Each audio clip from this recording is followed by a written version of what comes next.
Let's be honest, when you first started, did you actually know what you were doing? No, we're all making it up as we go along. You just have to sound like you know what you're doing. And I was still earning a lot of money for my age at that time. I took the risk to leave. It was a really horrible exit. And then I was doing it all myself from the third bedroom of my house in Whitechapel. What am I doing? I remember going off to the first client meeting thinking, if I don't sell this to him, the business I've just started is literally finished on the journey home. The first and last thing the FC and I always talk about is, are we covered for payroll? I don't want to fail. Yeah. I don't want to let people down. There are two issues that you're going to face when you run a business. The first one are people issues. And the second one are people issues that you don't know about yet. I'm here at Spotify Studios to mark 15 years of Audeliss. 15 years is a very long time in business, and I'm really excited to do this conversation with someone very special who's a fellow founder to share, the story of what might not be great in being an entrepreneur and running a business. We will talk about successes too. And I couldn't think of anyone better than Dr. Darren Styles OBE, who's the founder and MD of Stream Publishing. It's the home of Attitude magazine, which is the world's leading LGBTQ+ magazine. I'm a huge fan myself. And also now Rolling Stones UK, which is super exciting. So we're going to have this conversation to share what it's really like to be a founder. So get ready for some maybe tears and some tantrums along the way. So looking forward to having this conversation. So hello, Darren. Hello. How Suki. are we? Good. Great to be here. I'm loving the OBE medal. Why did I not bring mine? Well, because you'll know, obviously, having one, it's the real one, or the one you get given is bigger. Yeah, it is. Yeah. And so you can buy a smaller one. Yeah. To wear. I think I bought everything. And holidays, and then there's a tiny little pin one you wear on. I've got the bigger one framed at home, but I do have that somewhere in storage. But I mean, they sell you everything. The photos, yes. the videos. Yes, the photos, I mean, you the buy video it. package. It's also really bloody expensive. Yeah, it is. It is. And you can't not have it, can Exactly. you? Is there another way to get a picture of me and the now King Charles? No, there isn't. But the best bit, actually, and people won't know this, you get the day out and you get the medal and everything, but you get the warrant that comes in the Royal Mail post van, which is like a big A3 sized certificate, which mine was signed by the Queen to issue the OBE, and countersigned by the Duke of Edinburgh, Prince Philip at the time. So actually I've got that framed on my... I think I have the letter it came in, because it says on Her Majesty's service. Yeah. And I remember Manuel, my husband, calling me, FaceTime when I was in New York in Soho House at a client meeting. You can't do calls. So I had to run into the corridor and be like, what's happened? And he was like, oh, this letter's arrived. And it had on Her Majesty's service. And he showed me, I was thinking, oh, it's more tax. Yeah, tax bill. Definitely a tax bill. And I was like, and then he over. opened it. And then when he told me, I literally was floored. Yeah. I was so shocked. And we're going to come on to this because that I kind of needed it at that time. It was a real moment, but we'll talk about that later on, sure, for both of us. Yeah, definitely. But before there was even like a pitch or an idea, what was that going on in your head for your business, I mean?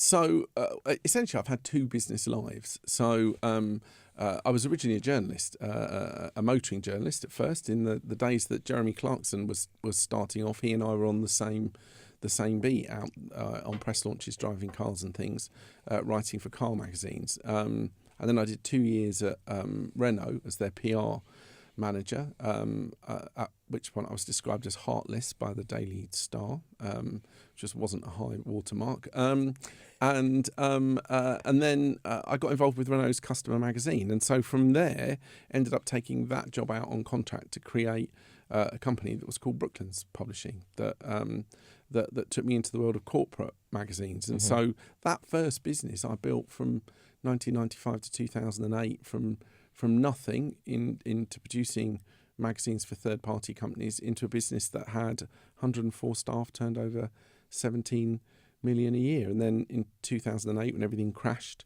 Lloyds Bank called in their £1 million overdraft at literally no notice.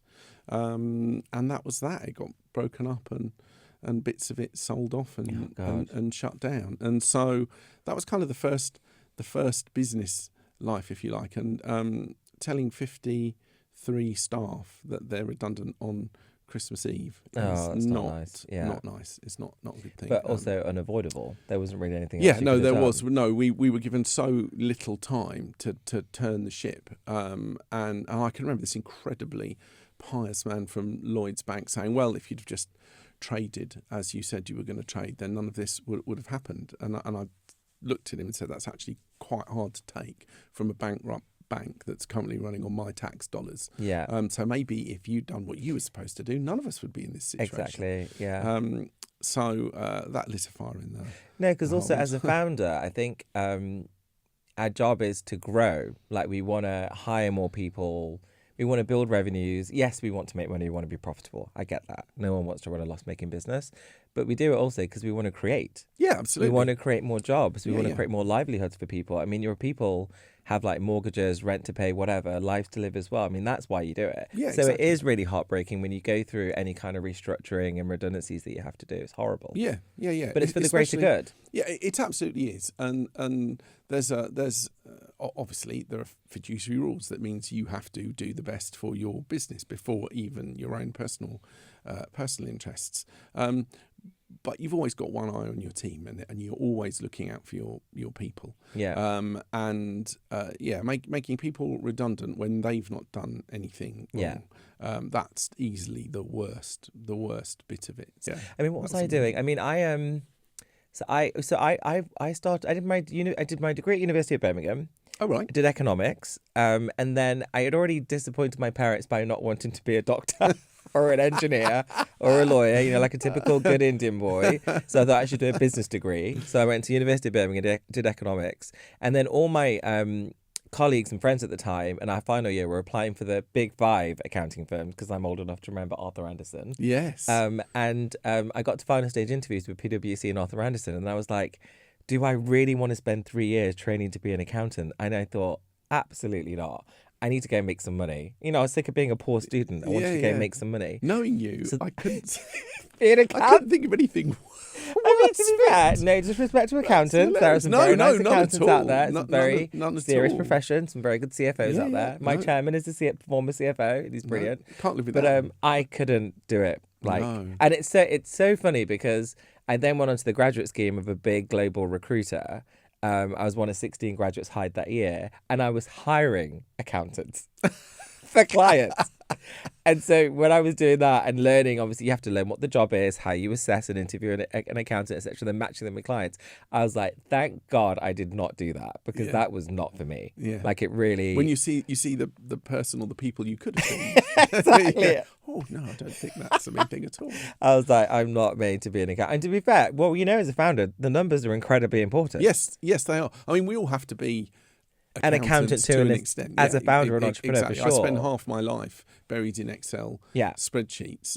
Whether I don't like it. Cash flow or forecasting. No, but you otherwise you're blind. Okay, so let's be honest. When you first started, did you actually know what you were doing? No. I love that I get to ask you first, then I can answer afterwards. No, I mean, I think the truth is, I mean, you discover this about your parents at a certain age, don't you? That they are the font of all wisdom, but they're absolutely making it up as they go along. You know, when you see your friends become parents, and you're like, oh, you're just literally repeating what your mum and dad said. So no, I think we're all making it up when we start. We're all making it up as we go along, with the best of intentions and an idea. And a direction of travel, but no, it has to be lived experience that makes you bigger and better. You just have to sound like you know what you're doing. I've got imposter syndrome now. No, so, we all do. We all do. I mean, I think because then people talk about imposter syndrome a lot of time for diverse communities and minorities, but I think everyone has it. Yeah, even does. Non-diverse individuals. I know a lot of group CEOs in the FTSE that will have a moment where like, how did I do this? How did I get here? And they'll doubt their own kind of position. We meet incredible talent in the course of what we do. You know, musicians and actors with global followings, and then when the lights are off and away, they'll be genuinely saying, "Was that all right? Yeah, was that all right? Okay, you've got an Oscar. Of course it's fine." Yeah. I mean, it was bonkers when I said it, because also you take a big risk starting a business. Yeah. Oh yeah. Right. So I was a really successful partner in a boutique. And doing really well. By a mile, I was doing really, and I was earning a lot of money for my age at that time, because I was really good at what I did and I really enjoyed it. And I took the risk to leave because I just fell out of love with one of the founders of the business. And I was like, I can do this better and I can do it on my own. I feel like I can have a real passion to really drive diverse hiring in leadership and boardrooms. And so when I resigned, that didn't go down very well because he was really, I don't think we're allowed to swear, but peed off. And it was a really horrible exit. And I thought, okay, I'm going to take 6 months off because of my restrictions and non-competes. I thought if I start my business before then, he's going to be sending me legal letters every week. And I was like, I can't be bothered. So I had a great time for that 6 months. So I launched Audeliss 15 years ago. But those first few months, my God, I mean, remember, I was like a partner in this firm, had a PA. All I was doing was just client relationships and, building, meeting candidates and marrying the two and getting it done. All the contracts, invoicing, all that kind of stuff was done by someone else. Yeah. And then I was doing it all myself from the third bedroom of my house in Whitechapel. And I was just like, what am I doing? And I remember a few months in, I was like, why am I doing this? This is really hard. Because you're having to do your diary, your invoicing, but also it's lonely sometimes. Yeah, isn't absolutely. It? Which is something you don't think about. So I went from having this enormous business to then restarting in 2008 and going, well, I'm going to go and do this on my own then, because we made some mistakes. Everybody makes mistakes. But there's nothing worse than someone else's mistakes. At least if I've done it wrong, I've only got myself to blame, and I can live with that. But I remember having started off going off to the first client meeting as my little, at that point, one-man band with 4 or 5 people coming in, and I had to go to that meeting on my own, and driving to this meeting thinking, well, this feels peculiar. I haven't been in a meeting on my own for 20 years, and now it's just me. And if I don't sell this to him, the business I've just started is literally finished on the journey home. And so it gets surprisingly lonely sometimes. I mean, for me, I did get to a point where I even said to my husband, what am I doing? I should go and be a partner in a larger search firm, make lots of money and not worry about this. But then I got my first contract, which was all mine. Yeah. I was like, that's the buzz, isn't it? That's the thrill. I of can the do chase. this. I can do this. I was like, I can do it. This is good. And when that happened, I then hired my first employee. It was a part-time PA. I remember my heart racing, even just sending the contract and getting it signed, because I was then now responsible for someone. And I was like, do I really want to do this? And then literally within a couple of months, Ellie was her name. I mean, she became a full-time PA. She was like my right-hand woman. And it was amazing, and then it just grew from there. Yeah. But it took those first wins to build the confidence that, okay, I can do this. It's the right path. It was really, that's what made it work for me. You can have all the confidence in the world, but you need validation periodically, exactly. don't you? You need that win. You need that positive conversation. Sometimes it could just be one small conversation in a day that changes your perspective on everything. Yeah, because in my last 2 companies before I became a founder, they make you feel as though it's the brand. It's not you. Yeah. That's why you're successful. Yes. Because exactly of the brand. Yeah. So when you go out on your own and it's your own brand, you realise it's you. It's not the brand. So you can do it. It definitely gives you that confidence. Yeah, definitely. Was there, I mean, at the time, were you reacting to something when you launched another business? Was it something you were fed up with, you were angry about? Yeah, I mean, I was anymore? angry. I was angry at the way that initial business ended, and that's quite a driver. And people laugh. I mean, I had 2 bad days, I think, where I sat around feeling sorry for myself, and then I got really cross because what annoyed me, I felt, was that I'd let people forget how good I was. And I'd forgotten how good I was. I was just there as the figurehead of this big company, and people just assume it's always been there and always will be there. And anger's quite a good driver. Yeah.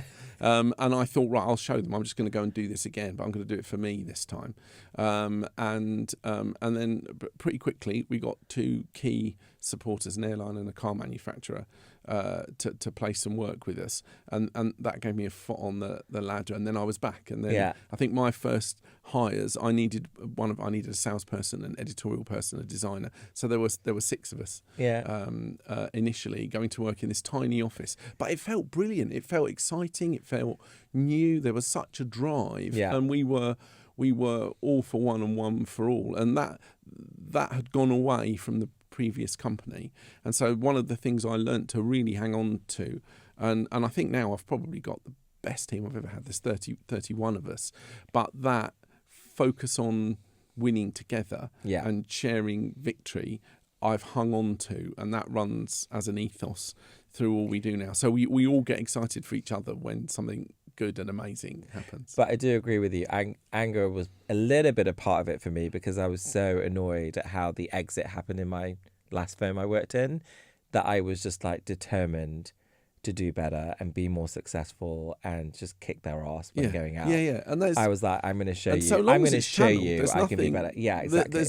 There's no harm in that. I don't get involved in petty scraps or rivalries. I don't worry about what any other brands are doing or anyone else is doing in our space. I only ever focus on us and don't get thrown off by that. I'm exactly the same. Good motivator. If someone wants to be cross or angry, then knock yourself out. Well, I think sometimes you see maybe a founder or a company where they almost overly look at what their competitors are doing. And I'm like, just carve your own path. Yeah, it's really be that unhealthy. maverick. You don't need to. Then eventually they'll want to follow or copy what you do. So, but I'm the same as you. Don't focus on others and focus on what you're doing. Yeah. I'm more interested in people who are winning somewhere else, looking at what they're doing, and thinking, how can I adapt that for what we do? Oh, that's a really good idea. How can I apply that in my world? Yeah, because you don't always ever need to reinvent the wheel. No. Or create something entirely. You can do something better. Talent at the end of the borrows, day. genius steals. Exactly. So when you tell the story of starting your business now, what part do you usually leave out? I try not to dwell on that big failure. If I'm absolutely honest. I didn't know. I didn't know that. So no, it's not something I took. I mean, it's all out there as a matter of But record. it's also nothing to be embarrassed about. No, not at all. I was watching. I remember not long after that happened. I was watching Dragon's Den, and Peter Jones, who's my favourite dragon, probably everyone's favourite dragon, but Peter Jones. I do quite like Deborah. Actually, Deborah is. Yeah. Yeah, I mean, she's pretty much a gay icon. She's a gay icon. She is. Yeah, definitely. As an ally, of course. Yeah, absolutely. But it transpired that he too had failed. He built a business, made millions. That failed, and so he did it again. And I thought, oh, actually, that's quite ballsy. That's what I want to do. I want to do it again, so that people realise it was me and not circumstance. So I don't tend to dwell on the failure stuff because I don't think it's healthy either. Especially, I frothed a bit at the time. Yeah. But then you want to channel that into positive. But mine is probably, I don't really talk about the fact that I ran it from the third bedroom of my house in Whitechapel. Doesn't quite have the perception of like, some of the best songs in the world have a been written in board people's and bedrooms. leadership exec search firm. It's like perception. Yeah. But but that's where it did happen. That's where it all started. See, I went to a comprehensive school, but handily it was called Albury Manor. So it's how you present yourself, you see. So where were you educated? Albury Manor. And people assume it was this bastion of a thing, but actually it was just really good branding. Council estate. Mine was called Noel. I went to a comprehensive. I was properly working class background, but it was called Noel Baker. Was my secondary school, which actually sounds quite nice. That sounds quite grand. It does actually sound quite nice. It really wasn't. But what was your biggest fear in those first few months that you may not have said out loud? That it would end and fail again. Having been scarred more deeply perhaps than I realised at the time by what had happened. I was desperate not to fail again. But if you've persuaded 6 people to come and work with you, they can't see or feel that fear. And so I would always be there before they got to work, and I would leave after they had. So they would always see that I was there and putting the hours in alongside them. And so, I was driven by the fear that it would go bad again. Yeah. And that took quite a while to go as well. So even though, like you, we've made money year on year on year on year, and the business has grown exponentially over time. So we turned over just under 4 million last year. And that's kept going. But yeah, for the longest time, the fear of a second failure, because I didn't think I'd get a third chance. Yeah, I mean, I echo that entirely. I mean, mine was definitely fear of failure. I have it even now. Yeah, I always do. Yeah. I mean, that's probably why I would describe myself as a relentless workaholic, because I don't want to fail. Yeah, I don't want to let people down. I don't want to let my team down. I don't want to let my mum and dad down, or my family, because I work hard for them as well. I want them to never want for anything and support them if they ever need it. That's what was always the scary thing. But you don't talk about it. No. Because you don't want people to see. I don't know. Is it able to see vulnerability to an extent. You feel like you have to be the strong one all the time. Yeah, you do, and also if you've got people, I mean, we're very lucky. There's 2 hires we made a decade ago that came in as apprentices, and they're now both in very senior positions. We've absolutely grown our own, and I've seen those kids grow up, find a life partner, get married, have kids, and all of that is dependent on the money we pay them every month, and they have to feel that so long as they work hard, that's a given, that money will be there and that money will turn up because they've built their lives around that, and so that fear never quite goes away. It really doesn't. Yeah. I have it all the time. Yeah. What was the first moment you thought, this is bigger than me now?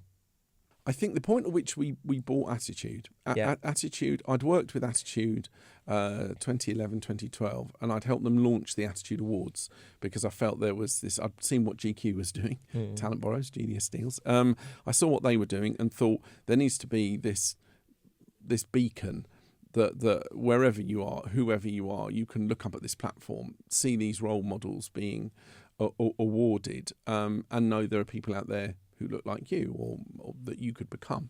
And so I felt really passionately about the awards, and we created the awards for them in 2012, made a little bit of money out of that first time around, and then essentially left them with the template because I was a contract publisher for hire at that point. And so we'd just gone in and done the event for them. But it became clear that they were in some trouble and scrapping for life at one point. And so I over a period of probably a year and a half, we talked and negotiated, and I ended up buying it. And when that got plugged into my pre-existing business, we were then able to support Attitude and rebuild it. But my God, that brand has a life of its own. Yeah. By that point, it would have been going 20 years. And everyone who's grown up with it has a view about it.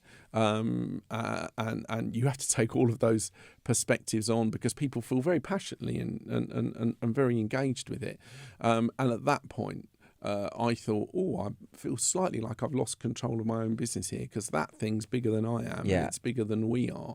And I'm going to have to be really careful with this and possibly more circumspect in what I say and do than I had before, because if I'm publishing a magazine for Flybe or Vauxhall or Cunard or P&O Cruises or the Liberty Department Store, all of those things, no one's really interested in what I think about anything, but now I own Attitude. You become one of the go-tos. And luckily you're on the right side of history with your views. Fortunately, yes. And I've been. I would call you out if you weren't. Yeah, so. No, and as would everybody. I've been guided by a really good team. I inherited there were 18 people working for Attitude when we bought it, and it had an incredibly expensive office in Clerkenwell that it clearly couldn't afford.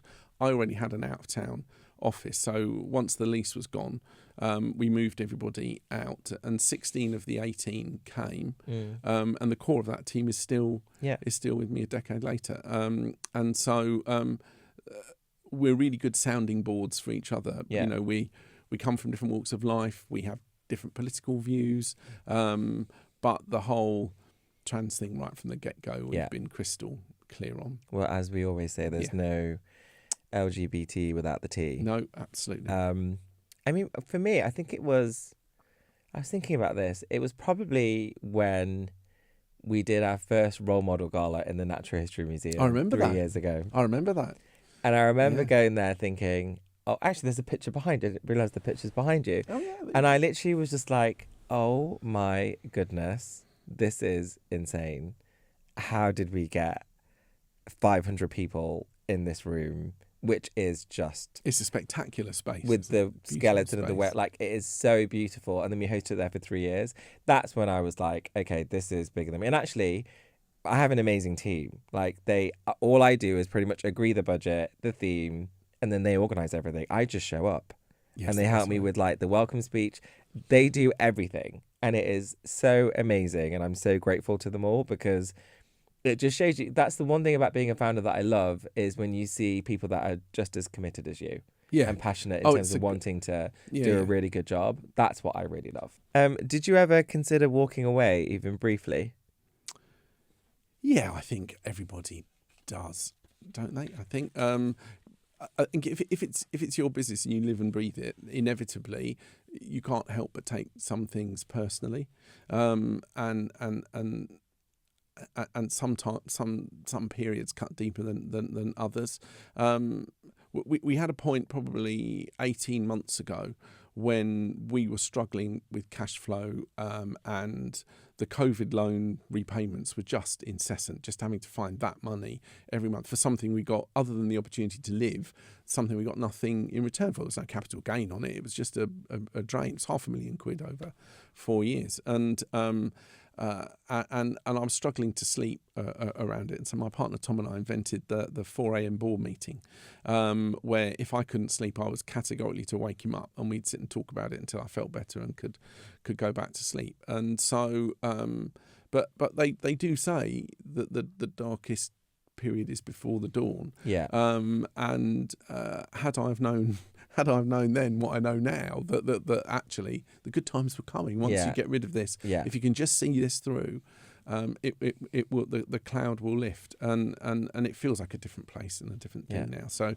yeah, there've certainly been periods, but I think that's perfectly human. You must feel same. Totally. I mean, I was thinking about this, and I think mine was, the worst point was probably in 2018.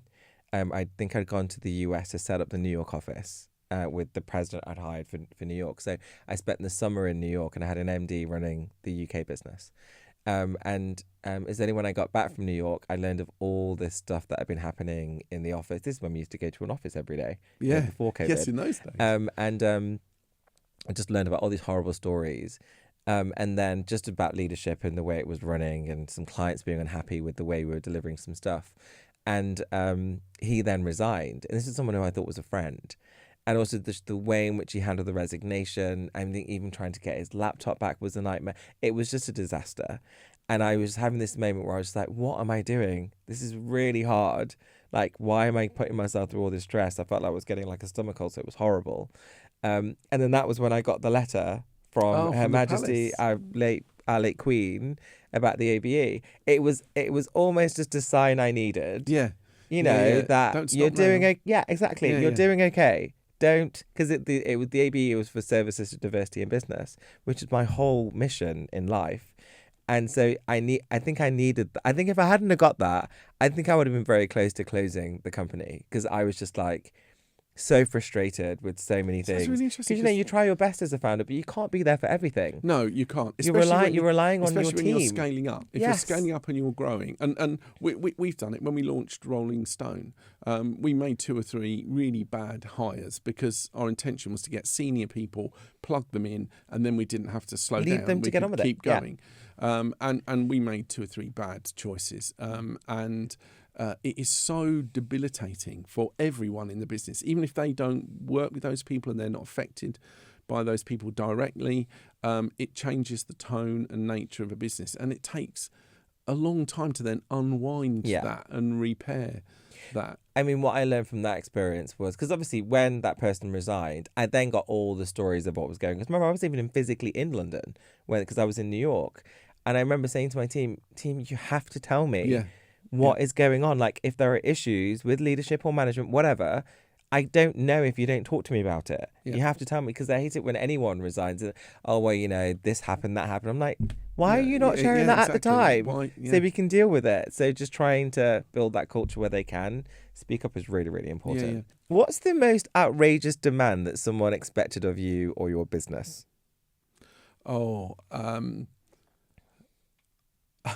I've got to be careful. Keep it clean. No, well, it's not that. We work with a lot of celebrities and a lot of talent. And some of the requests are fair, and some of them are extraordinary. So on a kind of funny level, there was one artist who agreed to come and perform at the Attitude Awards, but the dressing room had to be made to look like they had just walked in on a birthday party. So there had to be streamers and balloons and cake. Wow, I'm dying to know who this drinks and everything. And I shouldn't say, I don't think. But that was the rider, genuinely. Well, you're going to tell me off camera for sure. I'll tell you off camera. But that artist has gone on to be very, very famous indeed. So there must be a lot of birthday cakes being all around the world in dressing rooms and stadiums. There are birthday cakes on call. So there's that. That's that's a silly one and that's a fun one and that's part of the day job. But then you do get clients sometimes who are just fantastically, unreasonable. And we had a contract publishing client who announced suddenly that they could get the job done for 25% of the money, and so therefore we had to match it or lose it. And I knew they couldn't. I knew that was wrong. But they thought they'd found a cheaper way to produce their magazine. And then you think, well, I've been working with you for 5 years. We've done incredible things together. We've won an award together, and that's where you're coming in. You think that ball breaker thing's going to work, do you? So in the end, we said, well, I'm really sorry, but you walk away. You can give us an issues notice, and we can't possibly do that. It's not even reasonable. Yeah. And then, of course, they did it. It didn't work, and now they don't have a magazine, which is and it was an ad-funded model, so we were generating the money for them that paid for it anyway. Yeah, insane. So it was so you get that sometimes. You get. But mine's actually a bit of a sad one because.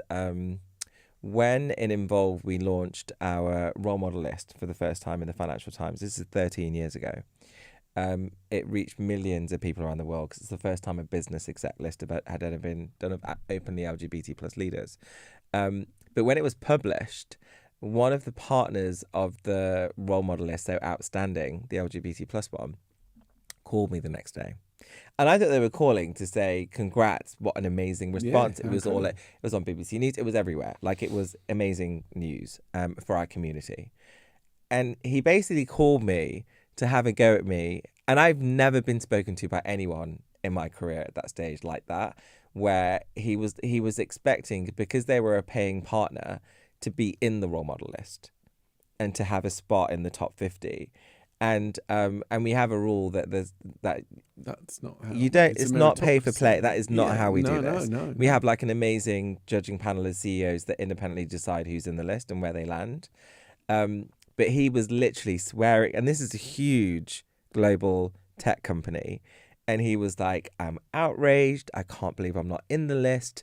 I've supported you. You're never going to get any support from me or the company." It was so toxic and so aggressive. I was literally shaking when the call ended because I was like, I can't believe someone would be so angry towards me in that way when it was one of the most amazing days of my career launching it. And I was just like, are you kidding? I mean, we had a huge celebration that night. I mean, I dusted it off, as you do. You just think, fine, whatever, I don't need you. And sometimes obviously it's gone on to where it is now. Guard, though. Sometimes people catch you off guard, and that's when it can sting the most. And actually, if anything, it made me even more determined to make sure it's not pay for play. Yeah. It is not, because there are definitely other lists out there that are a bit pay for play. Yes. So, there's one particular, we know the one. We're not going to talk about that, but we enjoy it every year. we do. It's also that as a founder and CEO or entrepreneur, you get to choose who you get to do business with. Yes, you do. Yes, I know clients might choose the pitching process, might go somewhere else, but you still get to choose. Yeah, and I like that. I like the fact that you can say, actually, no, this has not worked for me. Or, I mean, there was a CEO we met recently, he just wasn't a very nice man. Yeah. And I was thinking, actually, our job is to in Audeliss is to headhunt talent, bring them into a new business. I would feel very uncomfortable doing that in that environment because it just didn't sit right with us. We were like, no, actually, and a huge contract because there was more than one big search to do in the leadership team. We were like, actually, no, we shouldn't do that. Like pulling someone out of a safe and stable career and then putting them somewhere where they might not feel like they belong or feel welcomed. Yeah, that's not for us. No, and that's that's a core thing. I was saying earlier on, you have these ideas about being able to plough your own furrow and not answering to anybody, but in the end are beholden to your clients and your team. There are exceptions that prove that rule. There was a very big client that we worked with. We were asked to produce 2 videos for as part of quite a big campaign, and we were on a call, and their head of marketing came on and said, so who have we got here? Oh yes, attitude, yes, you're making the videos, aren't you? You're making one video for normal people and one for the alternative lifestyle group, and my team and I on our respective screens just froze, and she went, hello? And I said, okay. I said, well, the wonderful thing about working with a brand like Attitude is that we work as partners, and it's a two-way conversation. And I said, but so I must just ask you respectfully never to use the term alternative lifestyle group, because it's actually not alternative, it's really mainstream. It's not a lifestyle choice, and we're not really much of a group either. I said, so I think what you meant was LGBTQ plus is that version, and then you've got your mainstream crowd. That's absolutely fine. And she went, well, there's no need to take offence. And I thought, I don't think this partnership is going to work. And so we were quite some way in, but we did hand it back. Good for you. We did hand it back. Actually, following on from that, how do you deal with criticism, whether it's personal, public, or just plainly unfair? Differently now to before. I think the point at which we bought Attitude was the point at which social media was exploding, and I think I've found very quickly you come into contact with both the best and worst of humanity that way, and the nature of our brand is that it's out there, it's frontline, we have to be accessible, and so sometimes when people come for you, it's wicked, it's absolutely wicked, and I find some of it funny now. I think positions have become entrenched. We try to be very, very open, but if it's personal, Graham Linehan famously, anti-trans, it's pretty horrible, has managed to lose both his wife and daughter along the way, and is now in Trump's America selling his story in inverted commas. He once referred to me on Twitter as the kiddie fiddler-in-chief of Attitude I think magazine, I remember this, which is an extraordinary thing to say about anyone. And had I have known then what I know now, I'd have sued him for it. But he has no money because he's lost everything. And that's extraordinary. My mum's 86, doesn't use social media. And so she didn't get to see that. And I'm glad about that. And that threw me off for a little bit. But now I'm much harder to that kind of thing. And so if someone's going to go for the community and they want to come through me, well, there's nothing I haven't seen or heard. That's fine. Darren, final question.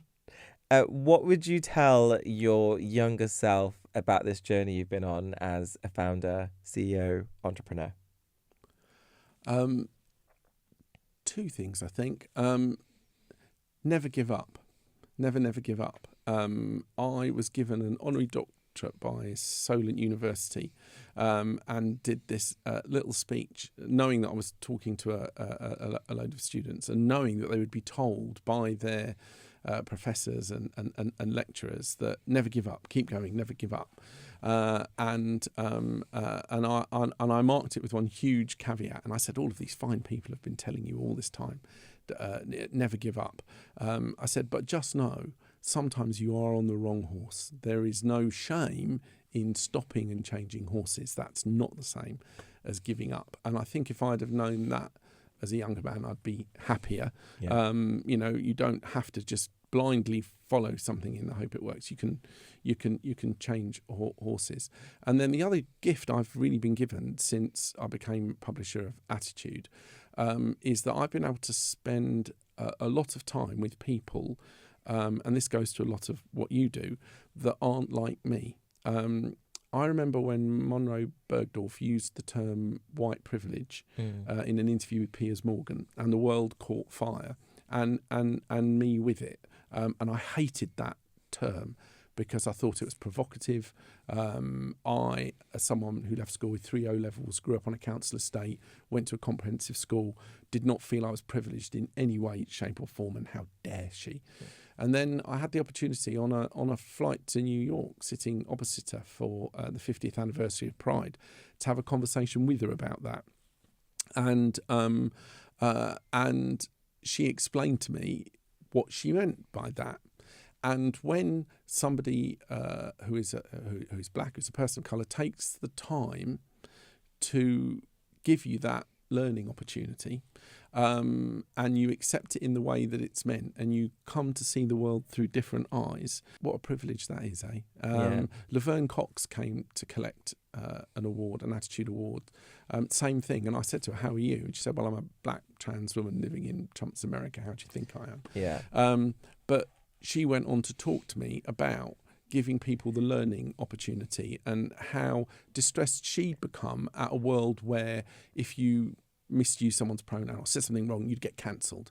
And she said that the road to hell leads that way.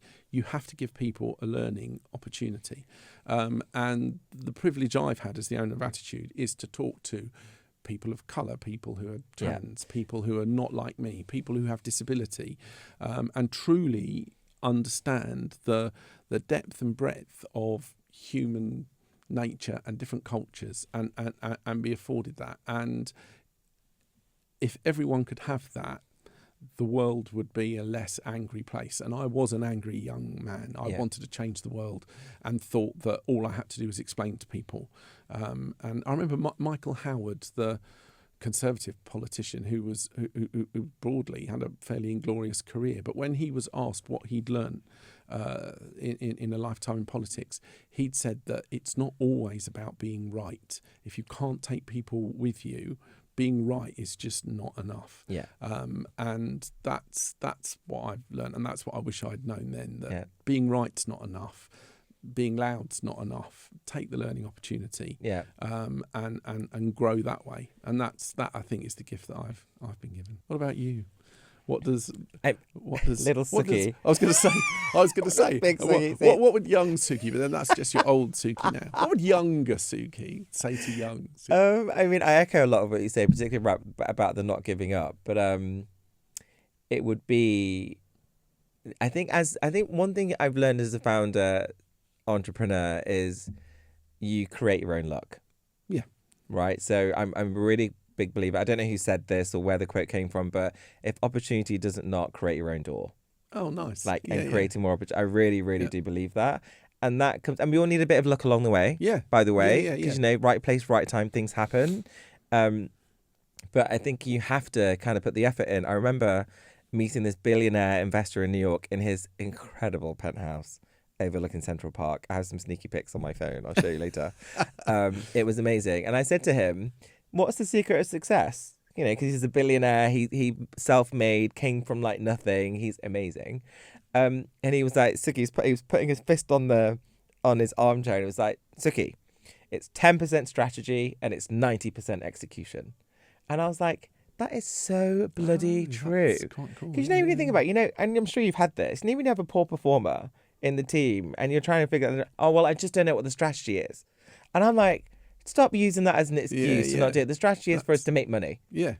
Is that enough for you right now? And I really agree. Like, you have to actually do the hard miles and the hard work to be successful. There's no way to make. There's no shortcut. No, there really isn't. And if there is, it's probably illegal. Yeah. Quite frankly. Yeah. Right, or dodgy. Or very short-lived. Yeah, exactly. So, if you want staying power, was it John Paul Getty said, the harder I work, the luckier I get. Yes. And exactly. There's an absolute correlation. So for me, it's about that creating an opportunity, definitely the whole working hard, but that's also like a work ethic that was instilled in us growing up in an Indian household in the UK. Right, my parents were like shopkeeper owners. I saw them work their asses off for us. Oh, right, that's where I got it from. My mum and dad had a newsagent. Oh, I did not know that. Yeah. Oh my goodness. Orange Styles newsagents. 18. That's probably where we get our work ethic from. That's definitely where I get my work ethic from. 5 a.m. for sure. till 6:30 p.m. Right? Well, they didn't. Ours was 8 a.m. to 9 p.m. So you had. Oh, okay. Yeah. Because we had newspapers. Yeah, so we were exactly. Up the morning. Papers, yeah. And then the other thing I would say, just because I think it's from a business perspective, it's important to know, I'd remind my younger self that there are 2 issues that you're going to face when you run a business. The first one are people issues, and the second one are people issues that you don't know about yet. That is true. It's absolutely true, without a doubt. Yeah, so that's what I would tell my younger self. Especially when the business reaches a certain scale, you don't know what you don't know. Some days. Absolutely don't. So, Darren, it's been so wonderful Suki, what a talking to brilliant you. thing. This is What a the great time has like conversation. flown by. It has. Thank you so much for joining you for us. I having me. really appreciate it. Thank you for having me you. first. I've learned Amazing. so much today about you and your businesses, which I'll take away from today. Bless Thank you. you. Thank you very much. I really appreciate it.